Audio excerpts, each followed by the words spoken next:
क्या कभी ऐसा महसूस हुआ है कि दुनिया आपको हजार अलग अलग दिशाओं में खींच रही है? आज चलिए हम एक ऐसे ही सरल से कंपास की बात करते हैं। एक ऐसा कंपास जिस भटकाव में भी हमें बिल्कुल सही रास्ते पे रख सकता है। ये कहानी है स्थिर फोकस की। तो चलिए सीधे मुद्दे पर आते हैं। एक ऐसा सवाल जो शायद हम सबको कभी ना कभी परेशान करता है। आखिर किसी एक चीज पर लगातार ध्यान लगाना इतना मुश्किल क्यों होता है? इस चुनौती को समझने के लिए ना, चलिए मिलते हैं राहुल से। उसकी कहानी में हमें पता चलेगा कि ये जो भटकाव का खिंचाव है वो असल में महसूस कैसा होता है। तो ये है राहुल। अब देखिए, विज्ञान के लिए उसका जो जुनून है ना, वो कमाल का है। उसे नई नई चीजें खोजना, सवाल पूछना, इन सब में बड़ा मजा आता है।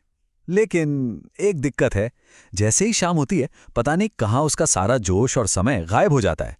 और जो पढ़ाई का प्लान था, वो बस एक प्लान बनकर ही रह जाता है। और यहाँ पर देखिए कि ये अंतर कितना बड़ा है। एक तरफ वो लक्ष्य हैं जिन्हें राहुल सच में पाना चाहता है, मतलब विज्ञान में कुछ बड़ा करना, अपनी पढ़ाई पूरी करना। और दूसरी तरफ है असली हकीकत। लगातार बजता हुआ फोन, नोटिफिकेशंस और वो गेम्स जो कभी खत्म ही नहीं होते। ये एक ऐसी लड़ाई थी जो उसके अंदर हर रोज चल रही थी।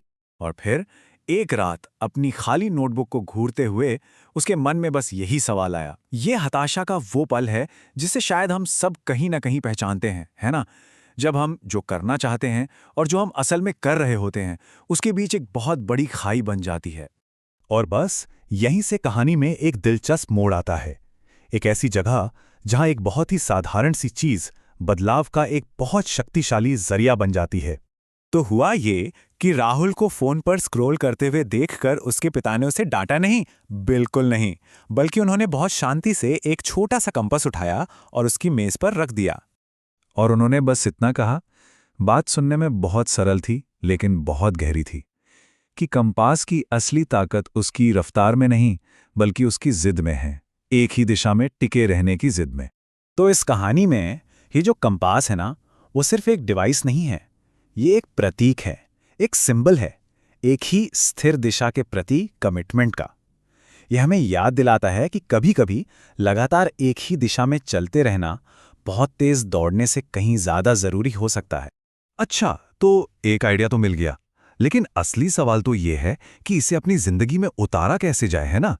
यहीं पर हम देखते हैं प्रोसेस की असली ताकत को, छोटे छोटे बदलाव जो बड़े नतीजे लाते हैं। देखिए, राहुल ने कोई पहाड़ तोड़ने जैसा बड़ा वादा नहीं किया। बदलाव बहुत छोटे थे पर बहुत असरदार थे। पहला, रोजाना पढ़ाई का एक फिक्स टाइम, ताकि टालम टोल की कोई गुंजाइश ही ना बचे। दूसरा, फोन को दूसरे कमरे में रखना, मतलब सबसे बड़ा भटकाव भी रास्ते से हट गया। और तीसरा, छोटे छोटे लक्ष्य सेट करना, ताकि हर दिन लगे कि हाँ, कुछ हासिल किया है। उसने रिजल्ट पर नहीं, प्रोसेस पे ध्यान देना शुरू किया। और सच तो यही है कि हर दिन आसान नहीं था। कुछ दिन तो बहुत मुश्किल भी थे, संघर्ष से भरे हुए। लेकिन सबसे जरूरी बात क्या थी? सबसे जरूरी था उस प्रोसेस पर बार बार लौट कर आना, चाहे कैसा भी महसूस हो रहा हो। और धीरे धीरे इसका असर दिखना शुरू हो गया। तो जब प्रोसेस पर लगातार काम होता है तो उसका नतीजा क्या निकलता है? जैसा कि हम देखेंगे, राहुल को सिर्फ अच्छे ग्रेड्स ही नहीं मिले, उसे कुछ ऐसा मिला जो उससे भी कहीं ज्यादा कीमती था। और इसका असर ना बहुत कमाल का था। उसका फोकस सिर्फ उसकी अपनी समझ को बेहतर नहीं कर रहा था, बल्कि अब वो अपने उन क्लासमेट्स की भी मदद कर पा रहा था जिन्हें मुश्किल हो रही थी। और सबसे अच्छी बात, उसे अपनी पढ़ाई में फिर से मजा आने लगा था। और ये जो नई सोच थी, वो उसके साइंस फेयर प्रोजेक्ट में साफ साफ दिखाई दी। अब वो आखिरी मिनट वाली टेंशन नहीं थी, उसकी जगह थी एक शांत, लगातार मेहनत। हर मुश्किल रास्ते का अंत नहीं बल्कि सुधार का एक मौका बन गई। उसने अपने प्रोजेक्ट को एक रेस की तरह नहीं बल्कि एक सफर की तरह जिया।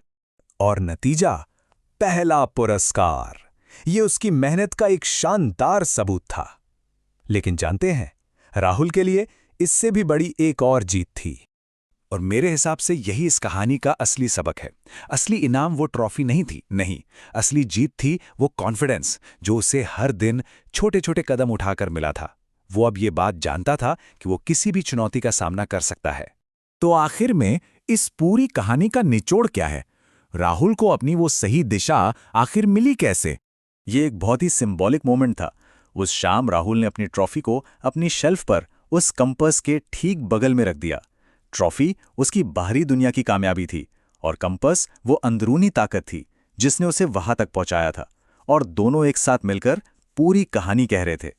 और ये बात बिल्कुल साफ थी, राहुल में जो बदलाव आया था वो किसी नेचुरल टैलेंट या बाहरी दबाव की वजह से नहीं था।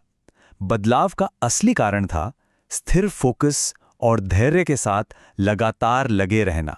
आखिर में ये एक लाइन पूरी कहानी का सार बता देती है।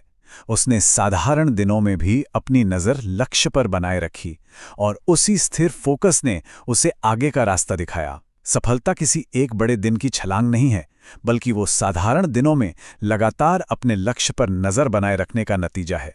और ये कहानी हमें एक सवाल के साथ छोड़ जाती है कि हमारी जिंदगी का वो कंपास क्या है, वो कौन सा सिद्धांत है जो हमें भटकाव के बीच भी हमारी मंजिल की ओर फोकस्ड रखता है। ये सवाल हम सब के लिए सोचने लायक है।